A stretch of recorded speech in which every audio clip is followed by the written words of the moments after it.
नमस्कार मंडळी, आज मी ज्ञानेश्वरी या पवित्र ग्रंथामधील अध्याय 3 ओवी क्रमांक 241 ते 276 यांचे पठन करणार आहे.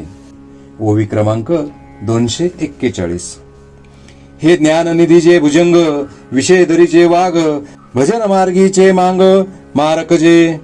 याचा अर्थ काय सांगू, हे काम क्रोध ज्ञानरूप धनाच्या ठेवीवरचे नाग व विषय खोऱ्यातील वाघ आणि भजन मार्गाचे मारेकरी मांग आहेत. ओवी क्रमांक 242. हे देह दुर्गीचे धोंड, इंद्रिय ग्रामीचे कोंड, यांचे व्यामोहादिक दबड जगावरी. याचा अर्थ देहरूप किल्ल्यावरील मोठे दगड व इंद्रिय रूप गावातील कोंडवाडे आहेत आणि भ्रांती वगैरे उत्पन्न करण्याचा यांचा जगावर दपटशा आहे. ओवी क्रमांक 243. हे रजोगुण माणसाचे, समूळ आसुरियेचे, धाले पण यांचे अविद्या केले. याचा अर्थ हे मनाच्या ठिकाणी भासणारे मुळापासून असुरी संपत्तीतील असून रजोगुणाचे कार्य आहेत, यांची तृप्ती अविद्येकडून होते.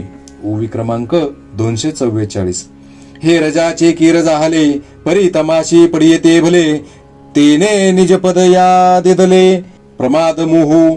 याचा अर्थ हे रजगुणापासून झालेले आहेत खरे, परंतु तमोगुणाचे फार आवडते आहेत, म्हणून तमोगुणाने आपले सर्वस्व माजूरपणा व अज्ञान ह्यास दिले आहे. ओवी क्रमांक 245. हे मृत्यूच्या नगरी, मानी जती निकिया परी, जे जीविताचे वैरी म्हणून या. याचा अर्थ हे जीविताचे शत्रू आहेत, म्हणून मृत्यूच्या नगरात यांना चांगल्या प्रकारचा मान मिळतो. ओवी क्रमांक 246. जे आशी भुकेलिया अमिषा, हे विश्वन पुरेची घासा, कुळवाडियांची आशा चाळीत असे. याचा अर्थ काय चमत्कार सांगावा, ह्यांच्या नुसत्या भुकेच्या इच्छेला हे विश्व एक घासाला देखील पुरत नाही आणि आशा ही ह्यांच्या व्यापाराची वृद्धी करते. ओवी क्रमांक 247. कौतुके कवळिता मुठी, जे चवदा भुवने थेंकुटी, तिये भ्रांती ही धाकुटी वाल्ही दुल्ली. याचा अर्थ जिने सहज आपल्या मुठी वळल्या असता त्यात मावण्याला 14 भुवनेही कमीच, अशा तऱ्हेची जी भ्रांती ती आशेची धाकटी बहीण आहे. ओवी क्रमांक 248. जे लोकत्रयाचे भातुके, खेळताची खाय कौतिके, तिच्या दाशीपणाचे निबिके तृष्णाजिये. याचा अर्थ जी ही भ्रांती केवळ भातुकली खेळता खेळता तिन्ही लोक सहज खाऊन टाकते आणि तृष्णा हिच्या हास्य बळावरच पुष्ट होते. ओवी क्रमांक 249. हे असो मोहे मानिजे, याते अहंकारे घेपे दिजे, जेने जगा पुलेनी भोजे नाचवीत असे. याचा अर्थ हे असो, पण मोहाच्या घरी ह्या कामक्रोधांना प्रतिष्ठा आहे आणि ज्या अहंकाराने सर्व जगाला नाचवून सोडले आहे त्या अहंकाराची ह्यांशी देवघेव आहे. ओवी क्रमांक 250. जेने सत्याचा भोकसा काढिला, मग अकृत्य तृणकुटा भरिला, तो दंबू रुडविला जगी इही. याचा अर्थ ज्या दंभाने सत्याचा कोथळा फोडून त्यात दुष्ट कुत्त्याचा पेढा भरला, त्या दंभाला ह्यांनीच जगात प्रसिद्धीला आणले. ओवी क्रमांक 251. साध्वी शांती नागविली, मग माया मांगी शृंगारिली, तिये करवी विटाळविली साधू वृंदे.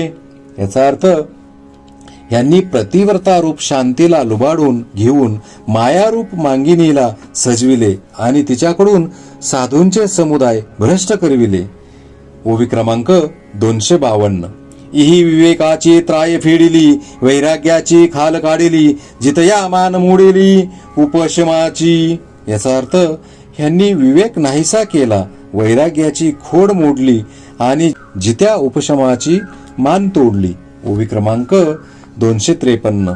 इही संतोष वन खांडिले, धैर्य दुर्ग पाडिले, आनंद रोप सांडिले उपडून या. याचा अर्थ ह्यांनी संतोष रूपी वन तोडून टाकिले, धैर्य रूपी किल्ला जमीनदोस्त केला आणि आनंद रूपी रोपटे उपटून टाकिले. ओवी क्रमांक 254. इही बोधाची रोपे लुंचिली, सुखाची लिपी पुसली, जिव्हारी आगी सुदली तापत्रयाची. याचा अर्थ ह्यांनी ज्ञानाची रोपे उपटून टाकली, सुखाचे नाव सुद्धा पुसून टाकले आणि प्राणी मात्राच्या हृदयात त्रिविध तापांची आग उत्पन्न केली. ओवी क्रमांक 255. हे आगा तव घडले, जीवीची आथी जडले, परी ना तोडती गिवसिले ब्रह्मादिका. याचा अर्थ हे शरीराबरोबर उत्पन्न झालेले असून जीवातच जडून राहिले आहेत, परंतु शोध करायला गेले असता ब्रह्मादिकासही सापडत नाहीत. ओवी क्रमांक 256. हे चैतन्याचे शेजारी, वसती ज्ञानाच्या एका हरी, मनोने प्रवर्तले महामारी सावरती ना. याचा अर्थ हे ब्रह्मस्वरूपाच्या शेजारी आणि ज्ञानाच्या पंक्तीला बसतात, म्हणून जगताचा महाप्रलय करण्यास प्रवृत्त होऊन कोणाला आवरत नाही. ओवी क्रमांक 257. हे जळे विन बुडविती, आगी विन जाळीती, न बोलता कवळीती प्राणियांते. याचा अर्थ हे काम क्रोध पाण्याशिवाय बुडवितात, अग्नीशिवाय जाळतात आणि प्राण्याला न कळता गिळतात. ओवी क्रमांक 258. हे शस्त्रे विन साधिती, दोरे विन बांधिती, ज्ञानी याशी तरी बोधिती पैज घेऊनी. याचा अर्थ हे शस्त्रांशिवाय मारतात, दोराशिवाय बांधून ठेवतात आणि तत्ववेत्यांना पैजेने आपल्या अधीन करून घेतात. ओवी क्रमांक 259. हे चिखले विन रोविती, पाशिके विन गोविती, हे कवना जोगे न होती आतोटे पण. याचा अर्थ हे चिखलाशिवाय रोवतात, पाशाशिवाय लोकांना बांधून ठेवितात आणि शरीराच्या इतक्या अंतर्यामी पोचल्यामुळे यांच्या बरोबरीचे दुसरे कोणी नाहीत. ओवी क्रमांक 260. जैशी चंदनाची मुळी, गिव सोनी घेपे व्याळी, ना तरी उल्बाची खोळी गर्भस्थासी.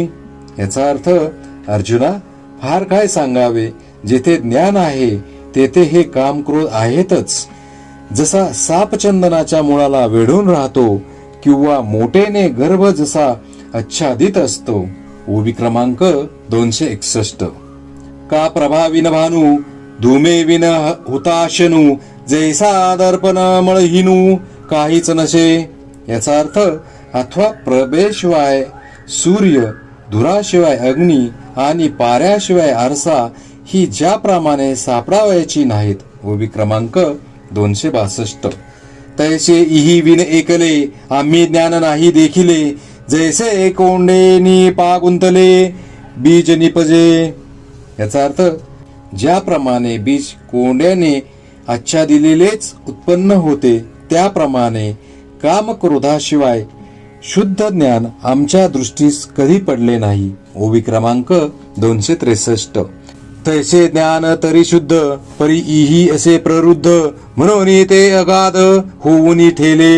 याचा अर्थ तसे ज्ञान हे स्वतः जरी शुद्ध असले तरी कामक्रोधानी आच्छादित असते, म्हणूनच ते गहन होऊन बसले आहे. ओवी क्रमांक 264. आधी याते जिनावे, मग ते ज्ञान पावावे, तव पराभव न संभवे रागद्वेषा. याचा अर्थ अगोदर काम क्रोधास जिंकावे, मग ज्ञान प्राप्त होते, पण त्या काम क्रोधास जिंकणे कठीण. ओवी क्रमांक 265. याते साधावया लागी, जे बळ आणि जे अंगी, ते इंधने जैशी आगी सावावो होय. याचा अर्थ कारण ह्यांना जिंकण्याकरिता जे जे अवसान आणावे ते ते उलट त्यांनाच सहाय्यकारी होते. जसे अग्नी विझविण्याकरता लाकडे टाकली असता ती त्यालाच सहाय्य करतात. ओवी क्रमांक 266.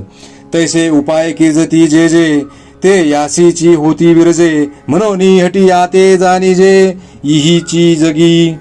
याचा अर्थ त्याप्रमाणे जे जे उपाय करावे ते ते ह्यांनाच मदत करतात, म्हणून ह्या जगामध्ये हठयोग्यांना देखील हेच जिंकतात. ओवी क्रमांक 267. ऐशी आही साकडा बोला, एक उपायो आहे भला, तो करिता जरी अंगवला, तरी सांगेन तुझ. याचा अर्थ, मग हे काम क्रोध अजिंक्यच झाले असे तुला वाटेल, तर तसे मात्र नाही. अर्जुना, अशाही संकटातून पार पडण्यास एक उत्तम उपाय आहे, तो तुला साधेल तर सांगतो. ओवी क्रमांक 268. याचा पहिला कुरुठा इंद्रिये, येथून प्रवृत्ती कर्मात येविये, आधी निर्दळून घाली तिये सर्वथैव. याचा अर्थ, ह्यांचे मूळ वास्तव्य इंद्रियाची ठिकाणी आहे आणि इंद्रियापासून कर्माची प्रवृत्ती होते, म्हणून ह्या इंद्रियांना अगोदर सर्वथैव जिंक. ओवी क्रमांक 269. मग मनाचे धाव पारुशेल आणि बुद्धीची सोडवण होईल, इतुकेन थारा मोडेल या पापियांचा. याचा अर्थ, असे झाले म्हणजे मनाची धाव कुंठित होऊन बुद्धीची सुटका होईल आणि मग तेथून ह्या दुष्टांचे बिऱ्हाड मोडेल. ओवी क्रमांक 270. हे अंतरी होऊन जरी फिटले, तरी निभ्रांत जाण निवटले, जैसे रश्मी विनवरले मृगजळ नाही. याचा अर्थ, ह्याप्रमाणे ह्यांची अंतकरणातून वस्ती मोडली म्हणजे हे मेले असे समज. ज्याप्रमाणे सूर्यकिरणाशिवाय मृगजळ दृष्टीस पडावयाचे नाही. ओवी क्रमांक 271. तैसे रामद्वेषे जरी निमाले, तरी ब्रह्मीचे स्वराज्य आले, मग तो भोगी सुख आपले आपणची. याचा अर्थ, त्याप्रमाणे राग आणि द्वेष जर नाश पावले, तर ब्रह्मरूपी स्वराज्यच हाती आले असे समज. मग तो स्वतःच निःसुख भोगतो. ओवी क्रमांक 272. ते गुरु शिष्याची गोठी, पदपिंडाची गाठी, तेथ स्थिर राहोनी नुठी, कवने काळी. याचा अर्थ, हीच गुरु शिष्यांची गुह्य गोष्ट, हेच जीव ब्रह्माचे ऐक्य. तू येथे स्थिर होऊन येथून कधीही हालू नको. ओवी क्रमांक 273. ऐसे सकळ सिद्धांचा राहो, देवी लक्ष्मी येचा नाहो, राया ऐके देव देव बोलता झाला. याचा अर्थ, संजय म्हणतो, राजा ऐक, सकल सिद्धू मुकुटमणी लक्ष्मीपती श्रीकृष्ण ह्याप्रमाणे बोलले. ओवी क्रमांक 274. आता पुनरापी तो अनंतू, आद्य एकी मातू, सांगेल तेथ पंडू सुतू, प्रश्नू करील. याचा अर्थ, आता यापुढे भगवान श्रीकृष्ण एक पुरातन कथा सांगतील, ती ऐकून अर्जुन प्रश्न करील. ओवी क्रमांक 275. तया बोलाचा हन पाडू, की रसवृत्तीचा निवाडू, येणे श्रोतया होईल सुरवाडू श्रवण सुखाचा. याचा अर्थ, त्या कथेची योग्य व रसिकपणा ही ऐकून श्रोत्यांना श्रवण सुखाचा सुकाळ होईल. ओवी क्रमांक 276. ज्ञानदेव म्हणे निवृत्तीचा, चांग उठावा करुणी उन्मेषाचा, मग संवादो श्रीहरी पार्थाचा, भोगावा बापा. याचा अर्थ, निवृत्तीचे दास जे ज्ञानदेव ते म्हणतात, बाबांनो, आत्मज्ञान प्राप्तीच्या चांगल्या तयारीने तुम्ही कृष्णार्जुन संवाद ऐका. इति श्री ज्ञानदेव विरचिताया भावार्थ दीपिकाया तृतीयाध्याय समाप्त. श्री संत ज्ञानेश्वर महाराज की जय.